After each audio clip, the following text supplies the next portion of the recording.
Bienvenidos al canal Historias con el Señor Caetano. Suscríbete y dale like. Vamos al video. Mi nombre es Paulo Mendoza y durante 20 años trabajé como contador en una empresa que administraba propiedades de alquiler para familias adineradas. Pensé que conocía todos los secretos sucios del dinero, pero nada me preparó para lo que descubrí en aquella casa del sur de España. La vida me había enseñado a mantener la cabeza baja y hacer mi trabajo sin hacer preguntas. Después de perder mi empleo anterior por denunciar irregularidades contables, aprendí que la honestidad no siempre es recompensada. Durante 3 años había permanecido desempleado, viviendo de mis ahorros y trabajos ocasionales, hasta que finalmente conseguí esta posición con la empresa de administración de propiedades del señor Ramírez. Mi nueva posición era aparentemente simple: cobrar alquileres, mantener registros, no involucrarme en los asuntos personales de los inquilinos. Había aprendido la lección de mantenerme alejado de situaciones complicadas. Mi anterior trabajo como auditor interno en una constructora había terminado cuando descubrí que estaban usando materiales defectuosos en proyectos de vivienda social. Cuando reporté las irregularidades, me convirtieron en el problema en lugar de solucionar la situación real. El señor Ramírez me contrató específicamente porque necesitaba a alguien discreto y confiable. Su empresa administraba propiedades para inversionistas adinerados que valoraban la privacidad y la eficiencia. No querían empleados que hicieran demasiadas preguntas o se involucraran en asuntos que no les concernían. La zona donde trabajaba era próspera en apariencia. Casas bien cuidadas, jardines perfectos, familias que parecían tenerlo todo resuelto. Las calles estaban siempre limpias, los automóviles eran nuevos y caros, y los vecinos mantenían una distancia educada pero fría entre ellos. Era el tipo de vecindario donde la gente prefería no saber demasiado sobre la vida de sus vecinos. El señor Ramírez me había asignado una ruta específica de propiedades. 20 casas en total, cobros mensuales programados, informes semanales detallados. Todo muy organizado y predecible. Cada propiedad tenía su expediente con información básica sobre los inquilinos, historial de pagos y cualquier nota especial. Las reglas eran claras: cobrar, documentar, reportar cualquier problema y mantener la profesionalidad en todo momento. Entre mis clientes estaba la familia Herrera. Vivían en una casa de 2 plantas con ventanas grandes y una cerca blanca que siempre estaba impecable. La propiedad tenía un jardín frontal pequeño pero bien cuidado, con flores que cambiaban según la estación. La casa en sí era de construcción sólida de los años 80, pintada de un color beige claro que siempre se veía recién renovado. El señor Herrera trabajaba en construcción y solía estar fuera durante mis visitas. Su esposa, Carmen, se presentaba como ama de casa y era quien siempre manejaba el pago del alquiler. Según el expediente, llevaban viviendo en la propiedad durante 4 años y siempre habían sido inquilinos modelo. Pagaban puntualmente cada mes y nunca causaban problemas. Durante los primeros 2 años de mi empleo, mis visitas a la casa Herrera seguían la misma rutina predecible. Llegaba siempre, el primer martes de cada mes a las 3 de la tarde en punto. Carmen abría la puerta, me entregaba el dinero en efectivo contado exactamente, firmaba el recibo con una caligrafía cuidadosa y cerraba la puerta después de despedirse cortésmente. Intercambiábamos pocas palabras más allá de los saludos básicos y la confirmación del pago. Carmen era una mujer de aproximadamente 35 años, de complexión delgada y cabello oscuro, que siempre llevaba recogido. Vestía de manera conservadora y mantenía una postura rígida que me daba la impresión de nerviosismo constante. Pero muchas personas se ponen nerviosas al manejar dinero en efectivo, especialmente cantidades significativas como el alquiler mensual de 1.200 euros. La casa siempre estaba en silencio durante mis visitas. Nunca escuchaba televisión, radio o conversaciones. Las cortinas de las ventanas superiores permanecían siempre cerradas, lo cual no me parecía inusual, ya que muchas personas valoran su privacidad. El único sonido que ocasionalmente detectaba era el de pasos moviéndose por el interior, presumiblemente Carmen preparándose para atender la puerta. En el vecindario, los Herrera mantenían un perfil bajo. No participaban en las pocas actividades comunitarias que se organizaban. No tenían visitantes frecuentes que yo hubiera observado. Su automóvil, un sedán azul marino de unos 10 años, generalmente estaba estacionado en el mismo lugar frente a la casa. Era una familia que parecía valorar su privacidad y rutina, algo que yo respetaba completamente. Todo cambió un martes de octubre cuando llegué a la casa Herrera más temprano de lo usual. Normalmente llegaba a las 3 de la tarde en punto, siguiendo mi rutina establecida con precisión militar. Pero ese día había completado mi ruta anterior en tiempo récord. El señor García había estado esperándome con su pago listo, y la señora López no había querido charlar como usualmente hacía. Eran las 2:30 cuando me encontré parado frente a la puerta blanca de los Herrera. Toqué la puerta con mis 3 golpes habituales, pero la respuesta no llegó inmediatamente como siempre ocurría. Esperé 30 segundos, como era mi protocolo, antes de tocar nuevamente. Esta vez, escuché movimiento apresurado en el interior. Pasos rápidos subiendo, escaleras, y lo que sonaba como una puerta cerrándose con fuerza en el segundo piso. Carmen tardó casi 3 minutos en responder, una eternidad comparado con su habitual eficiencia. Cuando finalmente abrió la puerta, inmediatamente noté que algo era diferente. Su cabello, normalmente recogido en un moño perfecto, estaba despeinado con mechones sueltos enmarcando su rostro. Sus ojos estaban rojos e hinchados, y tenía las mejillas manchadas como si hubiera estado llorando. Me dijo que había estado limpiando el ático y que el polvo la había molestado severamente. Su explicación sonaba plausible, pero había algo en su tono de voz que no me convencía. Hablaba más rápido de lo normal y evitaba hacer contacto visual directo conmigo. Me entregó el dinero con manos que temblaban notablemente más de lo que recordaba de visitas anteriores. Mientras contaba los billetes, uno por uno como siempre hacía para asegurar la cantidad correcta, escuché algo que me cambió para siempre. Una voz pequeña, casi un susurro, que venía claramente del interior de la casa. Las palabras fueron perfectamente audibles a pesar de su bajo volumen. «Mamá, no grites. Por favor, mamá, no grites más».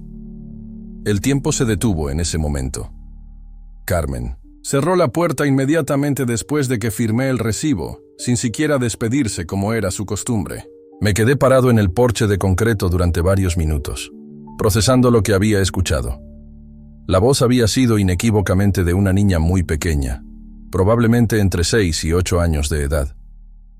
Pero en todos mis 2 años visitando esa casa religiosamente cada mes, nunca había visto evidencia alguna de que hubiera niños viviendo allí. Esa noche no pude dormir. Me quedé despierto hasta las 4 de la madrugada, dando vueltas en la cama mientras las palabras de la niña se repetían en mi mente como un disco rayado. «Mamá, no grites». El miedo en esa voz pequeña era palpable. Había tanto dolor concentrado en esas pocas palabras. Decidí que necesitaba investigar más, pero sabía que tenía que ser extremadamente cuidadoso. Mi experiencia anterior me había enseñado las consecuencias de actuar precipitadamente. La siguiente semana decidí llegar a la misma hora temprana, las 2:30, para ver si podía observar más. Esta vez los sonidos fueron aún más perturbadores. Escuché pasos pequeños corriendo apresuradamente por el pasillo del segundo piso, seguidos por el sonido inconfundible de una puerta cerrándose con fuerza. Alguien estaba siendo ocultado deliberadamente. Carmen tardó casi 5 minutos completos en abrir la puerta esta vez. Cuando finalmente apareció, estaba visiblemente agitada. Su respiración era irregular y tenía gotas de sudor en la frente a pesar de que el día estaba fresco. Sus manos temblaban tanto que casi se le cayeron los billetes cuando me los entregó. Le pregunté casualmente si todo estaba bien en su casa, tratando de mantener un tono neutral y profesional. Me respondió que sí, demasiado rápidamente, añadiendo que solo había estado organizando el ático para una venta de garaje que nunca se materializó. Le pregunté si tenía familia visitándola, esperando que mencionara algún niño. Me dijo que no, enfáticamente, que solo vivían ella y su esposo, y que raramente recibían visitas. Pero sus respuestas sonaban completamente ensayadas, como si hubiera practicado exactamente qué decir ante estas preguntas específicas. Su lenguaje corporal contradecía sus palabras. Se mantenía bloqueando la entrada con su cuerpo. Nunca. Abría la puerta completamente y sus ojos constantemente se desviaban hacia las escaleras detrás de ella.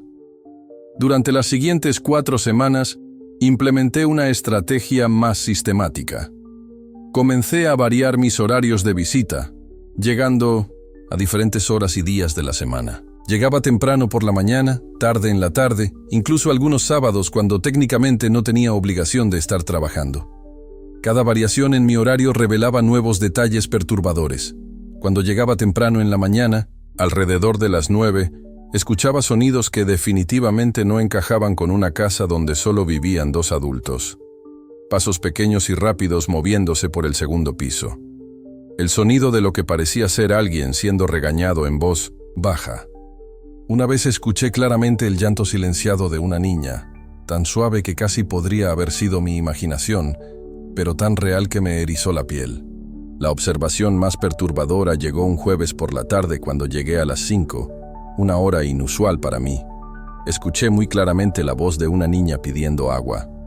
Su voz sonaba débil y seca, como si hubiera estado pidiendo durante mucho tiempo. Carmen tardó una eternidad en abrir la puerta esa vez, y cuando lo hizo, tenía una botella de agua en la mano que claramente había estado llevando a alguien cuando yo interrumpí. Comencé a mantener un registro detallado de cada visita. Anoté fechas, horas, sonidos específicos que escuché, comportamiento de Carmen y cualquier detalle que pudiera ser relevante. Mi cuaderno se llenó rápidamente con observaciones que pintaban un cuadro cada vez más preocupante de lo que estaba ocurriendo en esa casa aparentemente normal. La revelación completa llegó un viernes lluvioso de noviembre que permanecerá grabado en mi memoria para siempre. Una tormenta fuerte había azotado la región durante toda la noche, dejando las calles inundadas y los árboles doblados por el viento. Había decidido hacer mis visitas de cobro a pesar del clima, porque sabía que muchas familias dependían de mantener sus pagos al día. Llegué a la casa Herrera alrededor del mediodía, mucho más temprano de lo habitual. La lluvia caía con tal intensidad que apenas podía ver a través del parabrisas de mi automóvil. Corrí desde el coche hasta el porche, empapándome completamente en los pocos metros de distancia. Toqué la puerta varias veces con más fuerza de lo normal, esperando que el sonido pudiera penetrar el ruido de la tormenta. Pero nadie respondió. Esperé varios minutos, tocando intermitentemente, pero el silencio desde el interior era absoluto. Sabía que Carmen estaba en casa porque había visto movimiento definido en las ventanas del primer piso cuando me acerqué a la casa.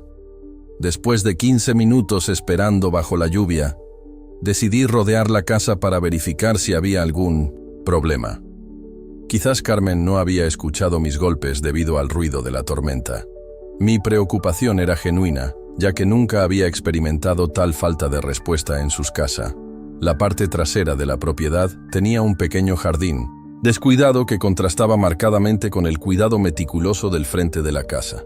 Había juguetes viejos y oxidados esparcidos por el césped crecido, lo cual era extraño considerando que supuestamente no había niños en la casa.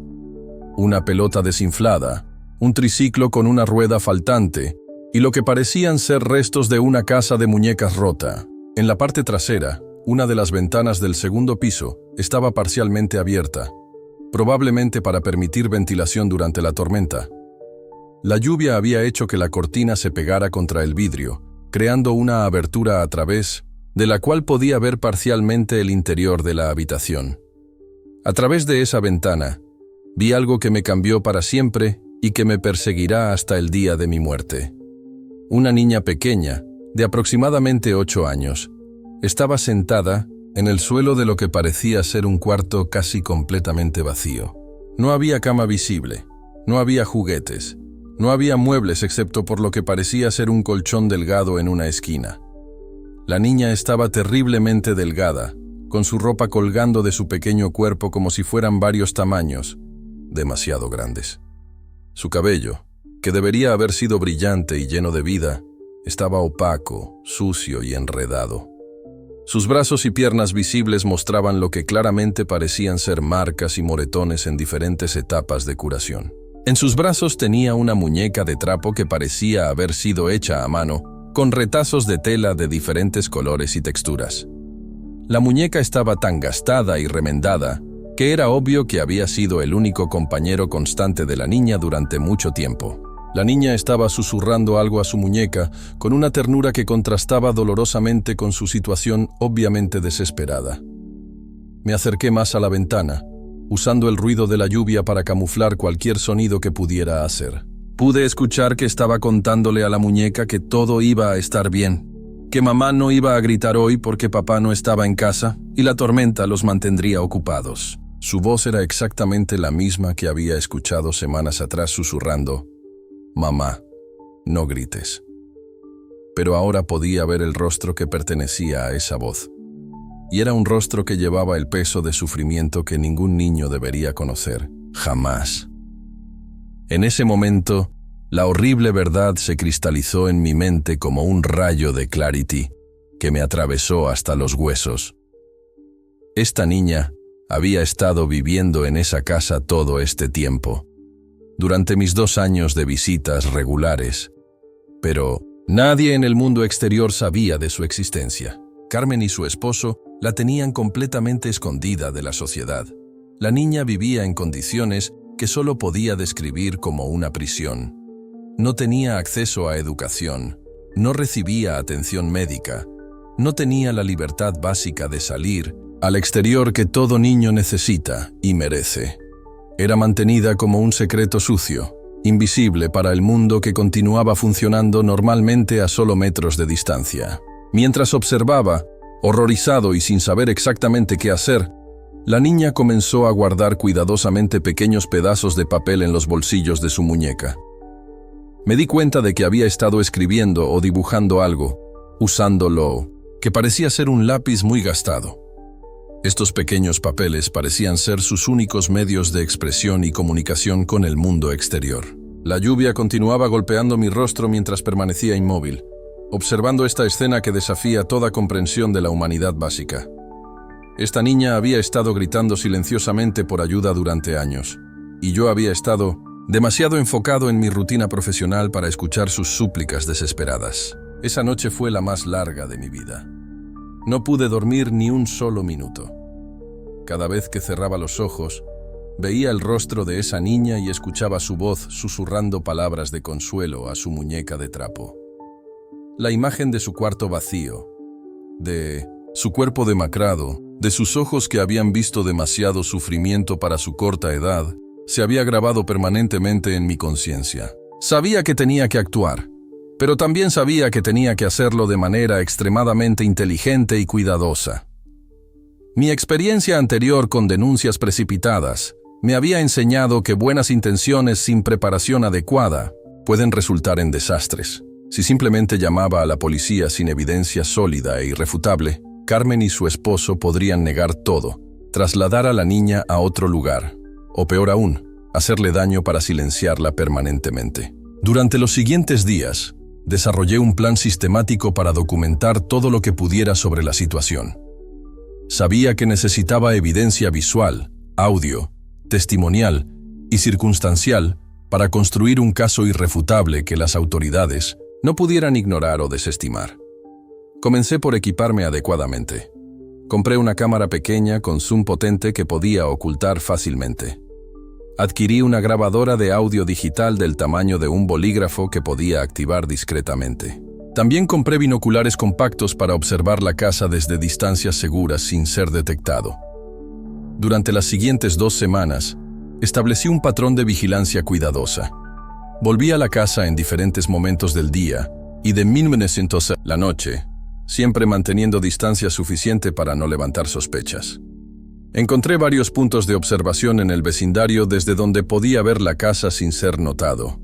Tomé fotografías discretas de la ventana del segundo piso, cada vez que podía ver a la niña. Las imágenes mostraban claramente su condición física deteriorada y el estado deplorable de su habitación.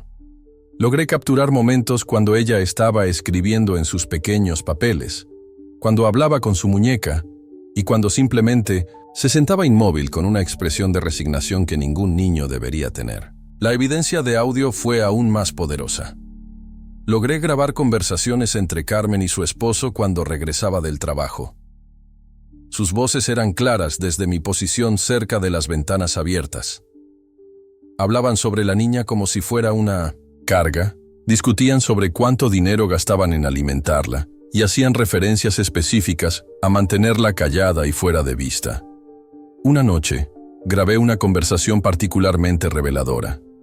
El esposo de Carmen estaba borracho y hablaba más fuerte de lo normal. Le gritaba a Carmen sobre cómo la niña era un problema constante, cómo deberían haberse deshecho de ella después de que su madre murió, y cómo temía que alguien pudiera descubrirla. Carmen respondía que ya habían llegado demasiado lejos para dar marcha atrás.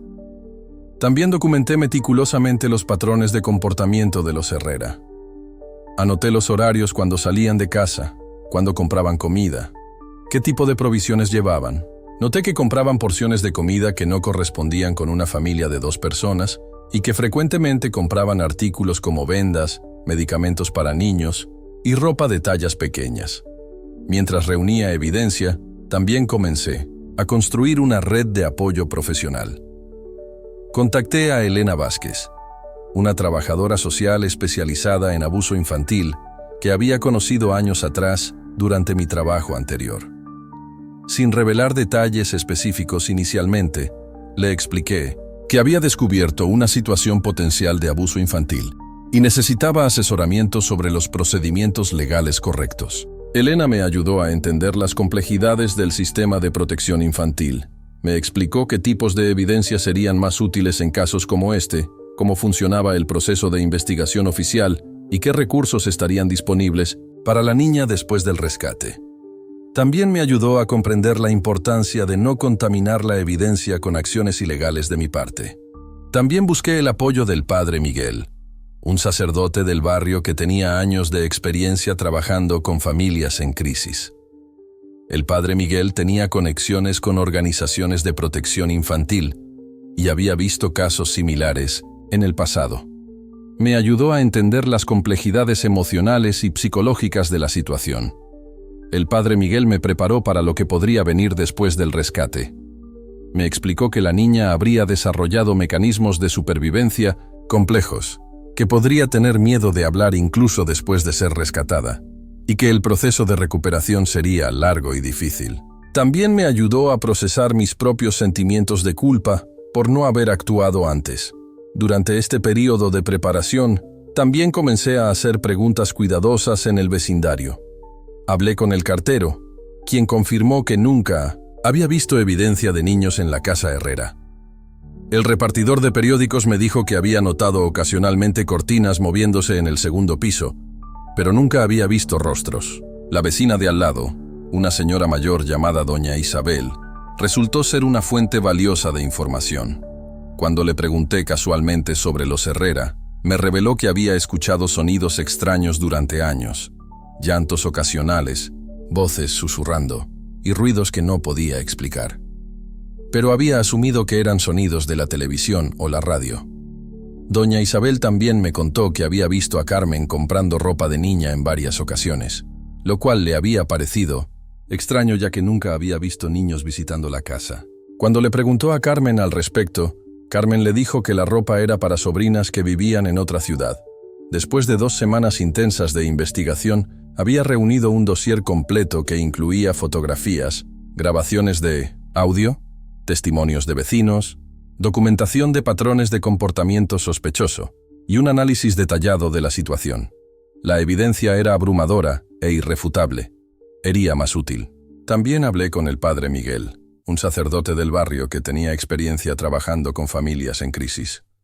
Él me ayudó a entender las complejidades emocionales de la situación y me preparó para lo que podría venir después del rescate.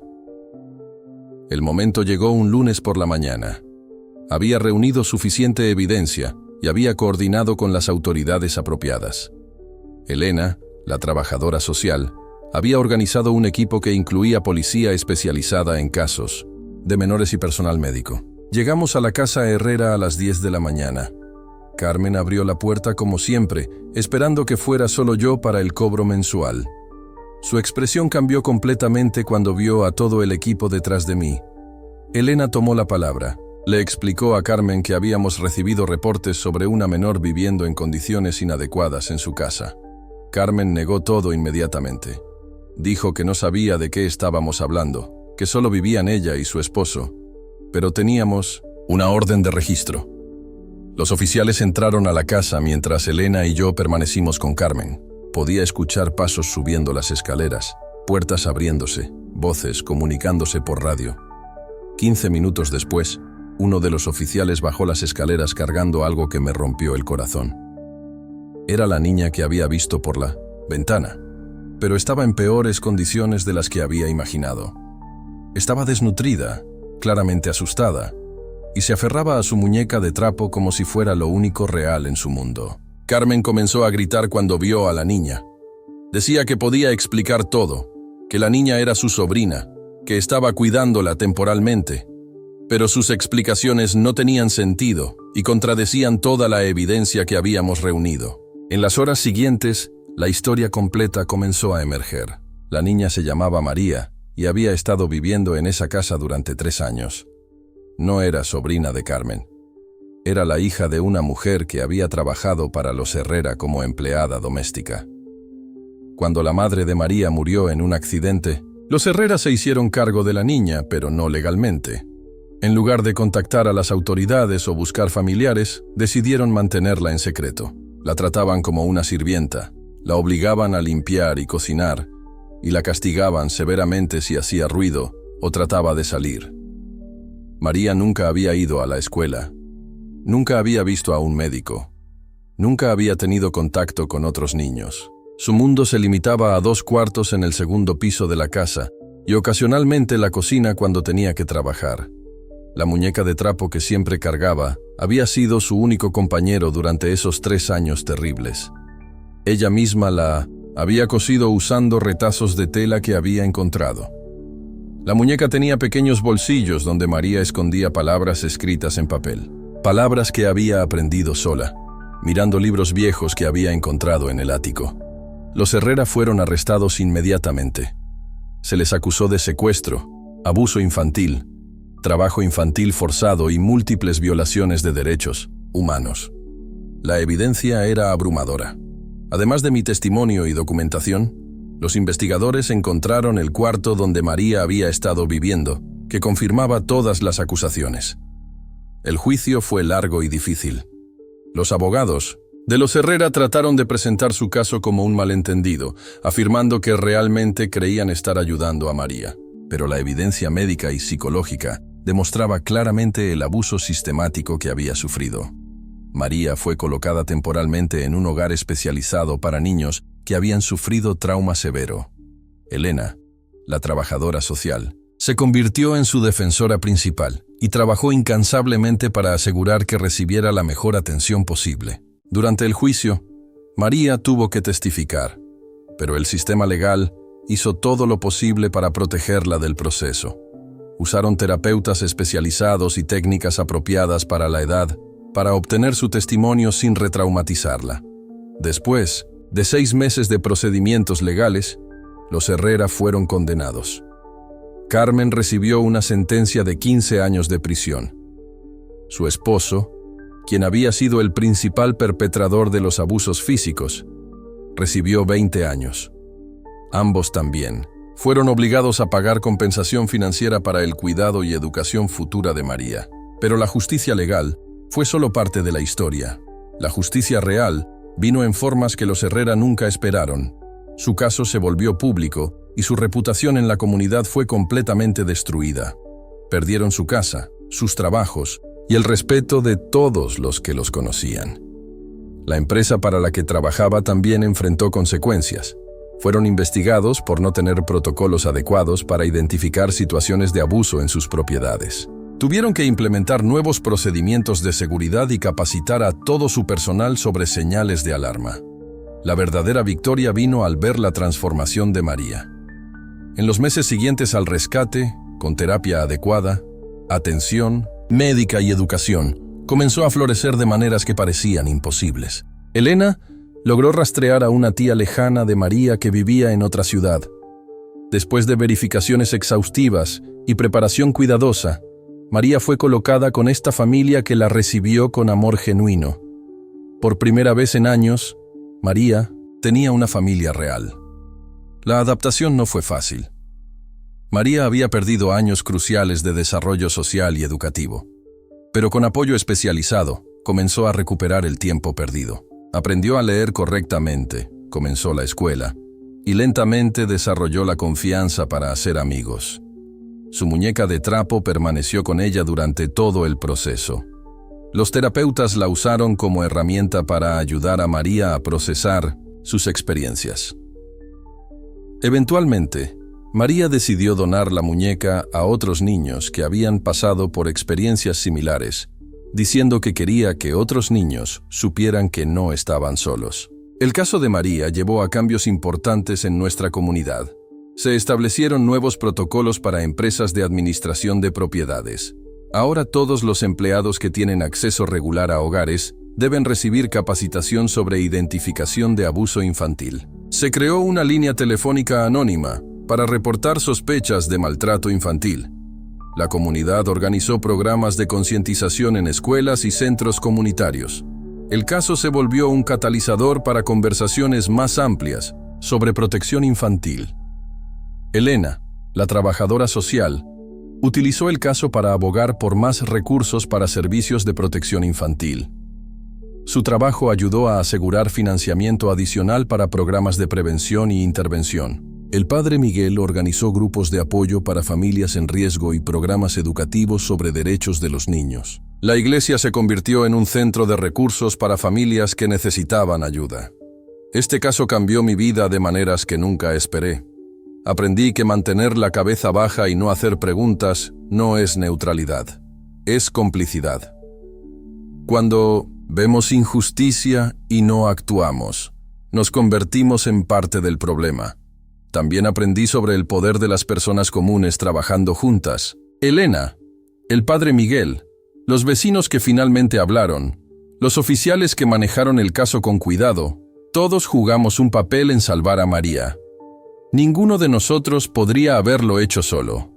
La experiencia me enseñó que la justicia real no es solo sobre castigo. Es sobre crear un mundo donde los vulnerables están protegidos, donde los sistemas funcionan para todos, y donde las personas tienen el coraje de actuar cuando ven algo malo. Cambié de carrera después de este caso.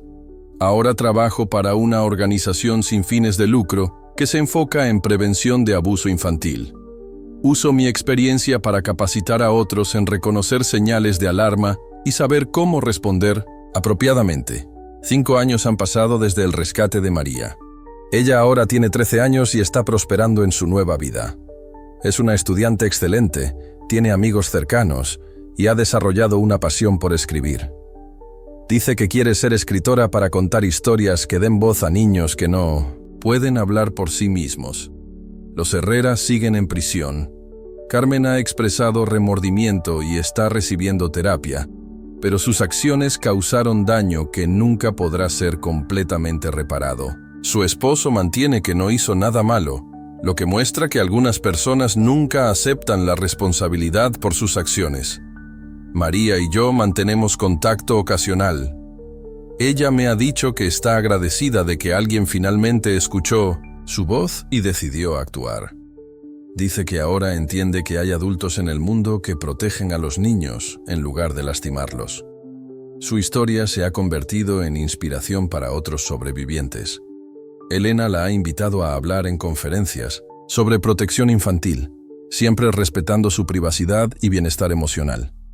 María ha decidido que quiere usar su experiencia para ayudar a otros niños. La historia de María me enseñó que la justicia no siempre llega rápidamente, pero puede llegar si las personas correctas se unen y deciden que no van a permitir que la injusticia continúe.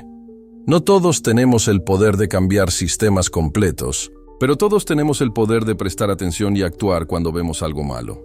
La verdadera victoria no fue ver a los Herrera en prisión. La verdadera victoria fue ver a María reír por primera vez. Fue verla correr libremente en un parque.